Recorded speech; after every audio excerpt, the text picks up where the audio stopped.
And then all of a sudden, it changed. But they didn't hire anybody after that.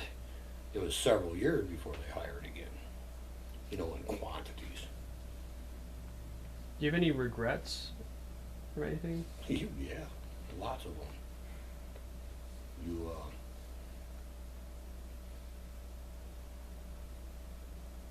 things that happened after the strike and because of the strike and during the strike, it never went away. I'm been 37 years, and I'm still mad. That's one of the reasons I came. I thought maybe I quit being mad.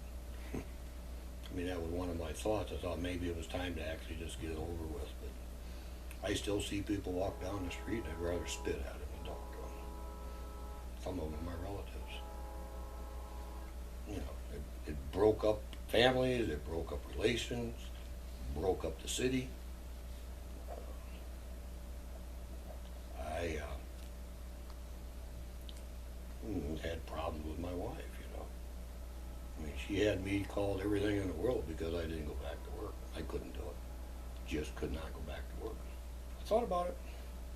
More than once I thought about it, but just couldn't do it. So here we are. I'm paying child support for 2 kids. I'm raising 3 kids at home. Not working isn't a good place to be. And have you talked to other people about this freely before, or is this not usual for you to do that? I don't want to talk about much. No. Really.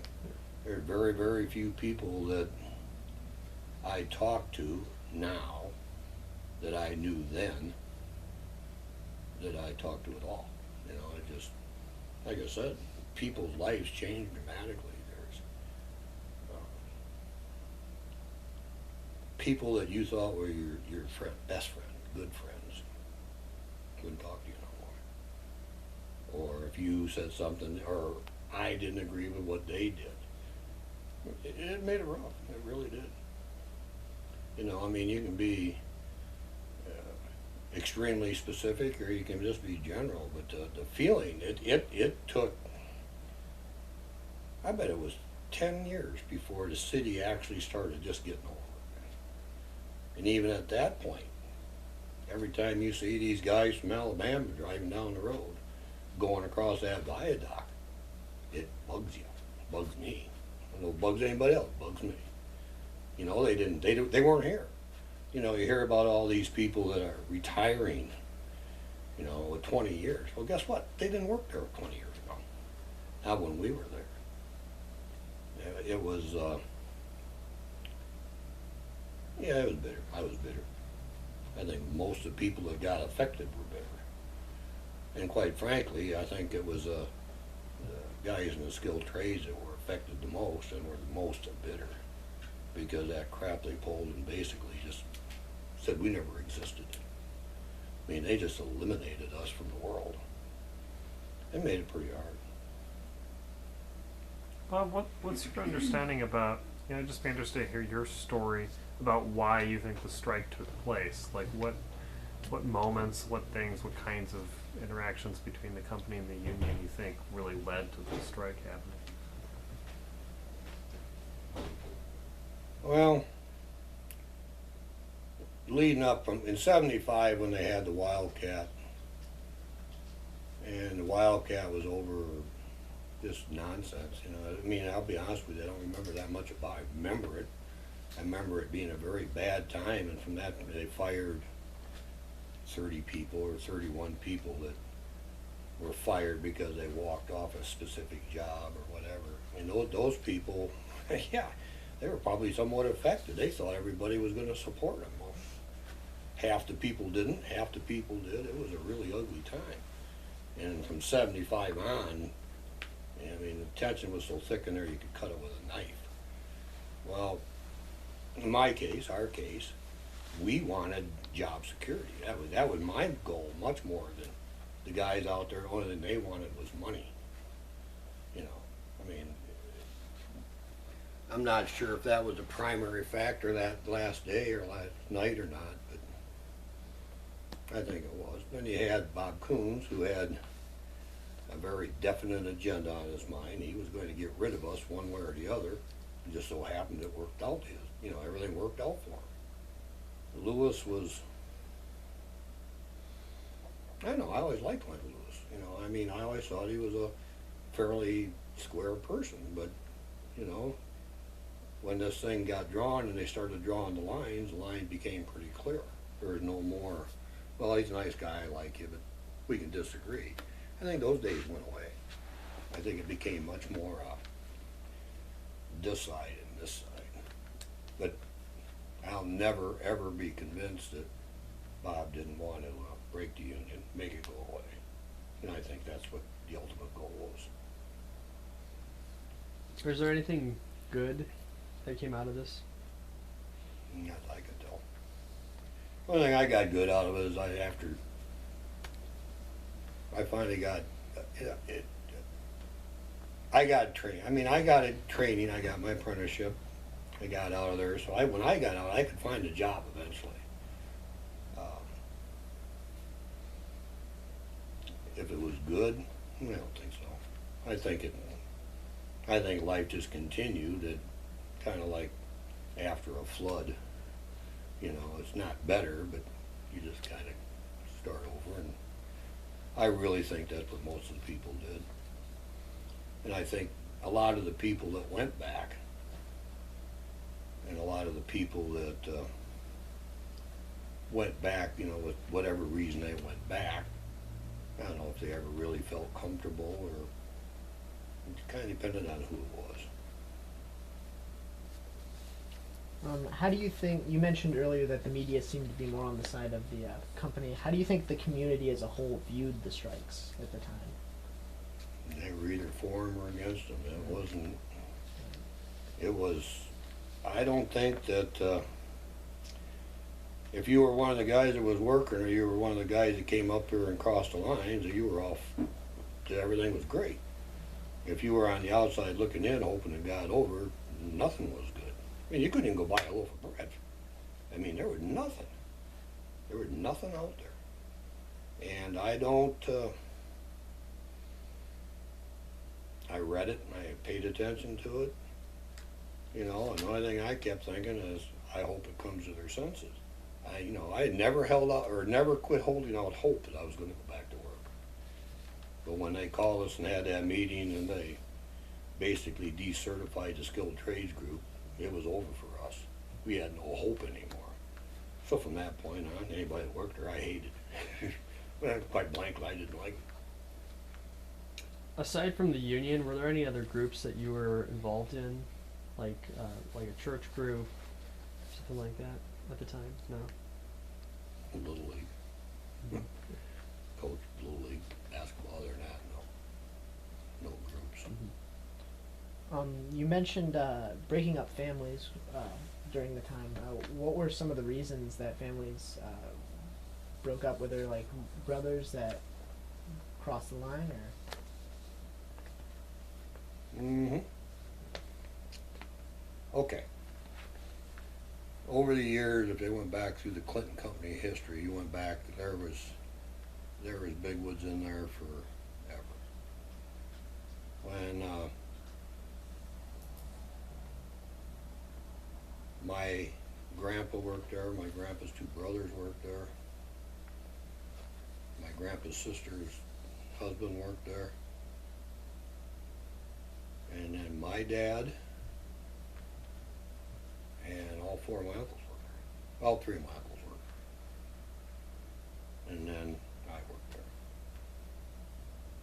I think that was all of my immediate family that. Well, Dave retired before it happened. Grandpa Bill retired not a long time, but before it actually happened. Pete Smith was one of the skilled trades. He was married to my aunt. He was actually on the union committee, but memory serves me, he retired before '79 too. But during the strike, I was out of my time. I was a journeyman mechanic, working shifts, And I was working in the feed house on a fan up on the roof. About 10 to midnight, they told us to pack up and it was over, you know. Well, anyway, my dad was a refinery foreman. I mean, he had been there 30 plus years. My Uncle Don worked in the starch plant. He'd been up there for 20 some odd years. Uncle Jack was in the refinery. He'd been there probably a year less than my dad. Well, Dad was salaried. He was pretty much, you know. Uncle Jack was greedy. So Jack went back in right away. And then he told everybody about it. Made a big deal about how much money he was making, and he bought new cars. And Uncle Jack, Uncle Don didn't go back in. He was stayed on the outside, and I stayed on the outside. Well, I'd get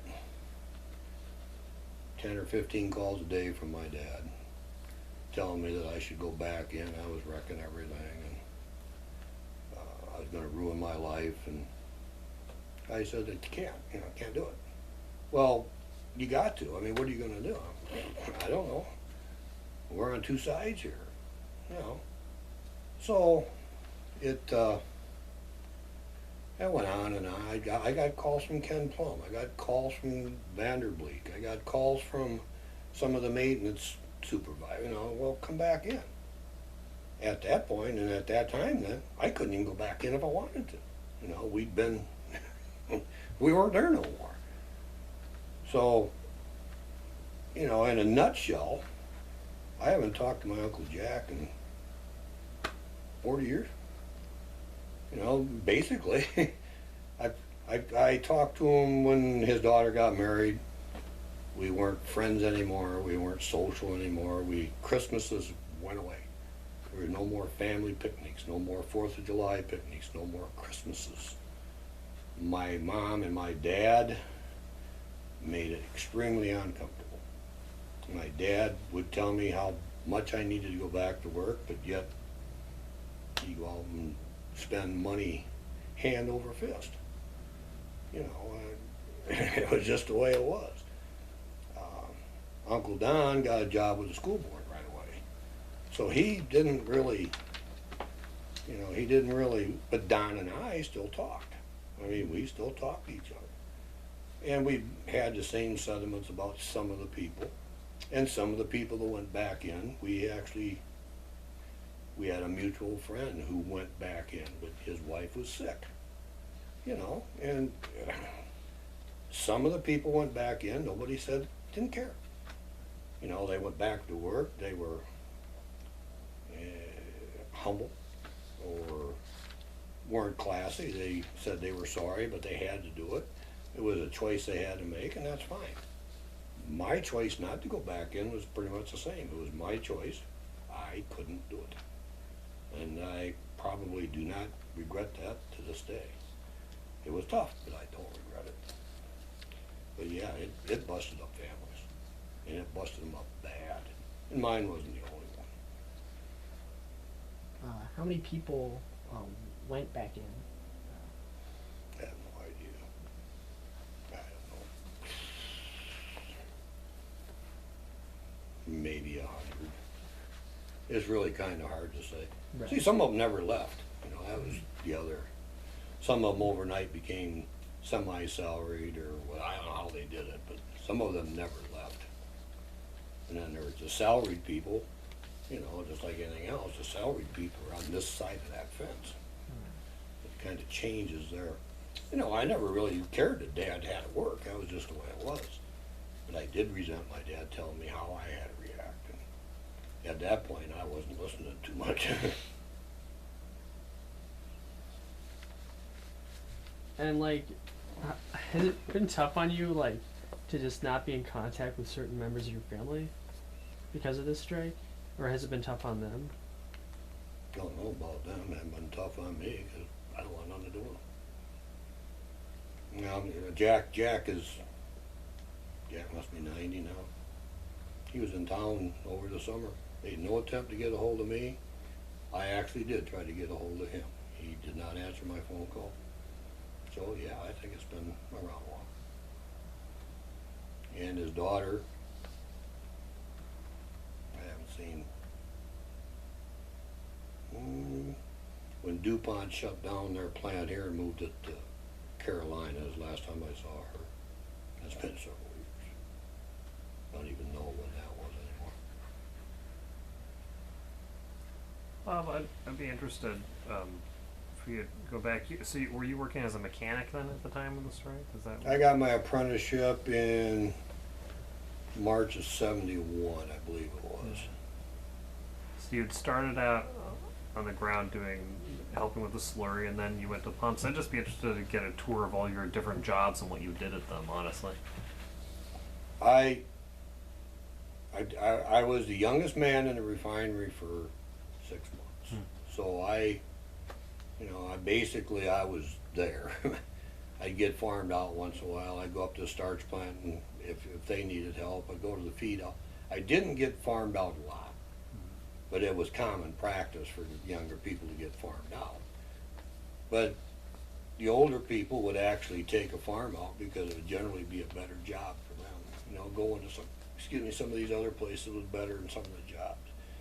And the natural progression is you went from the dumping carbon to they called it the OD operator. And basically, the whole first floor of the refinery and part of the sugar house all had pumps and tanks and stuff that was your job. And every time something ran over, cleaned it up. Every time something had to get moved, you moved it. And from there, you generally progressed up to the Olivers or the Imcos, which were basically big drum filtering devices. Some of them had deliquidated earth that the product went through. And it rotated and it came off on a razor and it peeled off just the contaminants. Contaminants actually became feed. And then some of them, the syrups and some of the heavier homemade syrups and stuff went across carbon filters, which were basically the same thing. It was just a different chemical process.